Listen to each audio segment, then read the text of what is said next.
What's up, everybody? Long time no talk. Not going to waste too much time. New project car. This is a 2008 328 wagon, original rear-wheel drive automatic car, Monaco blue exterior with the dark brown interior. LS swap, because why not? And as you can see, this one's going to have an LSA on it. So just wanted to go quick. Obviously, a lot of this stuff's still in process, but wanted to go quick over the details of LSA specifically with the LSX, or excuse me, let me see. Yeah, I have the sticker. LSE9X.com motor mount kit. I'm using the CX Racing LS Swap E90 headers. They actually fit really nice. But I want to talk a bit, like I said, just about the blower fitment, because obviously every car can be a bit unique.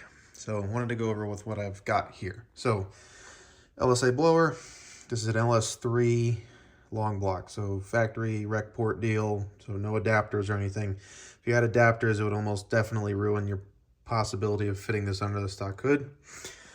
I'm using the factory CTSV belt drive. So 4 rib, 6 rib, 8 rib, big fat balancer, 8 rib belt drive, stock brackets, stock idlers, stock tensioner, and I just put a 2.55 inch grip tech pulley on here, mostly just so I already have the hub in the instance I want to change down the road.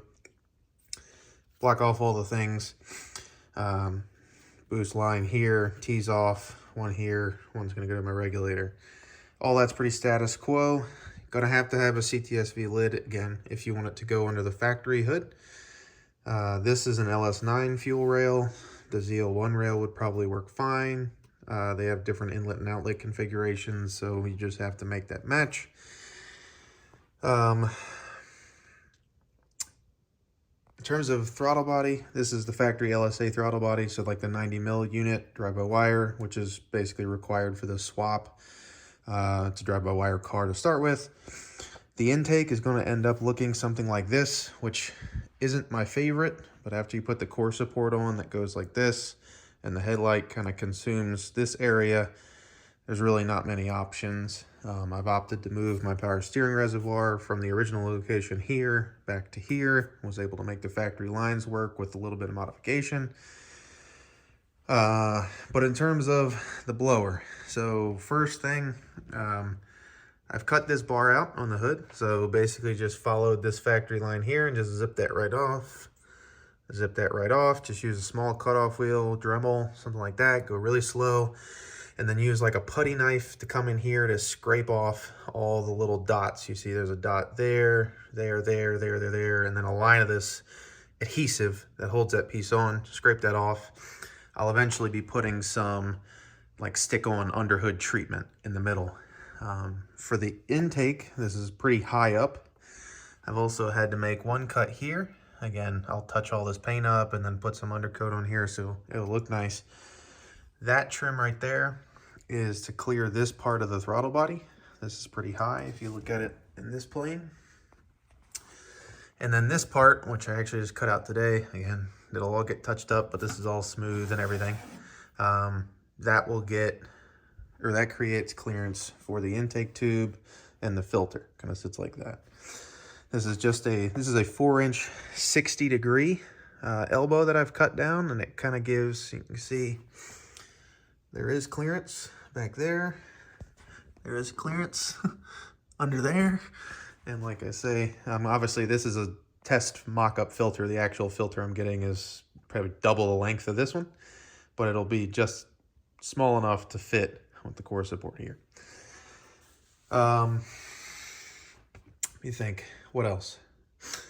So the other big thing that you have to do, this lid is not on. Let me see if I can move it with one hand. Sorry. So blower, status quo. The big thing you have to do is modify the outlet fittings on the back here. So what I've done, this is the factory LSA water manifold that typically has barbs machined into this. I've cut the barbs off, tapped these holes with a 1/2-inch NPT tap. Got it on Amazon, it's like $15 for the kit. And then these are 1/2-inch NPT to 5/8 barb 45-degree fittings. And you do have to be careful when you install these. You have to put the bottom one in first, clock it to the angle you want. As you tighten it up, obviously NPT is a tapered, so you have to tighten it to where it's tight and the alignment is exactly what you want. And you can see they're kind of, you know, not quite at a 45-degree angle relative to the vertical, but they're, you know, maybe like 60 or 70 degrees angled down. There's just enough room to slip pipes and clamps on both of these. What that does is create clearance to the cowl. So here, let me move that back. Again, apologies for the expert camera work here. So you can see the bolt holes are kind of in the ballpark. There we go. And then you can see what room that gives us. So gives you enough room to clear the cowl here and get the lines basically routed down behind the blower, and then they'll come out down here where I've got my heat exchanger. This is a PLM, private label manufacturing, universal heat exchanger. It's like 22 inches by 10 by 1 3/4, I think. And I just made some little aluminum brackets, 125 material on the bottom, better support the weight, and 090 on the top.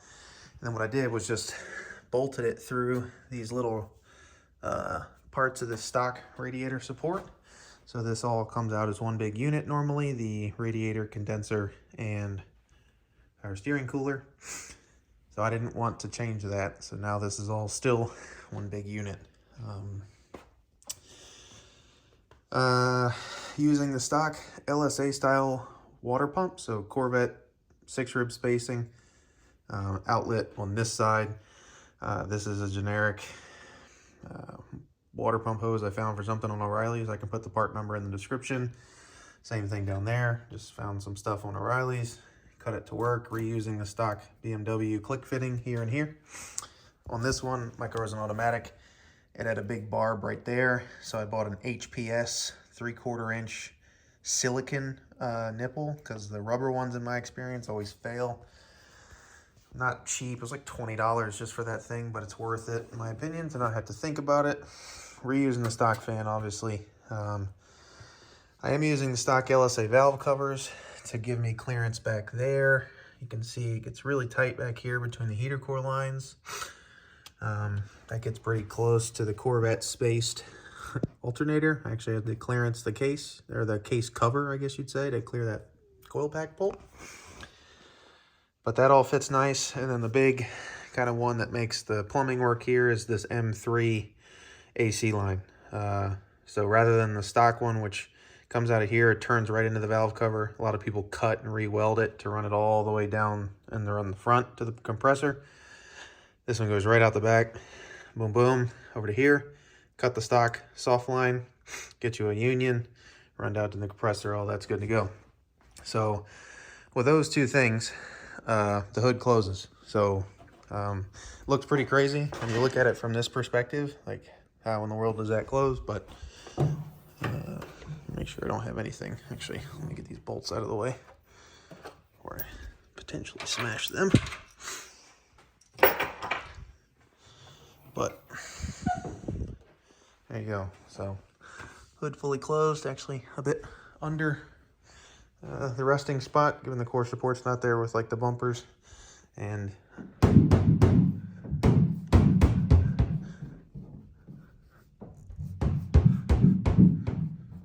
yeah, quite a bit of clearance. So in any case, yeah, just wanted to show that in terms of LSA mounting on the LS swap in the E91 92 platform. Like I said, using LS-E9X motor mounts. I am using brand new 034 Motorsport density line engine mounts. So this motor, it's not like it's on some old saggy motor mounts and I've got a bunch of hood clearance. These are brand new, theoretically as high as it could possibly be. So in that regard, having the hood clearance all under the factory hood to me is super, super sick. Kind of, A, saves you a bunch of money not having to buy a $1,000 hood, but B, keeps kind of the aesthetic more lower key. In terms of the heat exchanger stuff, like I said, water lines will come down here. I've got a Pierberg PWA 50 pump, which is like a standard pump on a lot of the German factory supercharged cars. Nothing crazy, but work fine. Hope to mount that here somewhere. And so the plumbing will kind of come over to here, in and out of that. And I'm gonna get a little small reservoir here. It's not gonna be some big ice tank job. Think more of a factory install CATSV ZL1 kind of job on here. So trying to think. I think that captures everything specific to the LSA install. If you guys have any questions related to this, let me know. I probably will make some more videos on this car, just going over the other things I've done in terms of the drivetrain in the rear. This car has all the, it's got a 488 with the G-force axles from Seems Legit Garage. It's got a 8.8 355 gear, limited slip, all that stuff. It's been upgraded to 335 brakes, H&R springs, H&R sway bar, which there's some details you have to get into with the axles and the sway bar that I can go into later. But in any case, this is going to be my new build for 2023 and beyond. If there's any questions, like I said, let me know. But yeah, talk to you guys in the next one.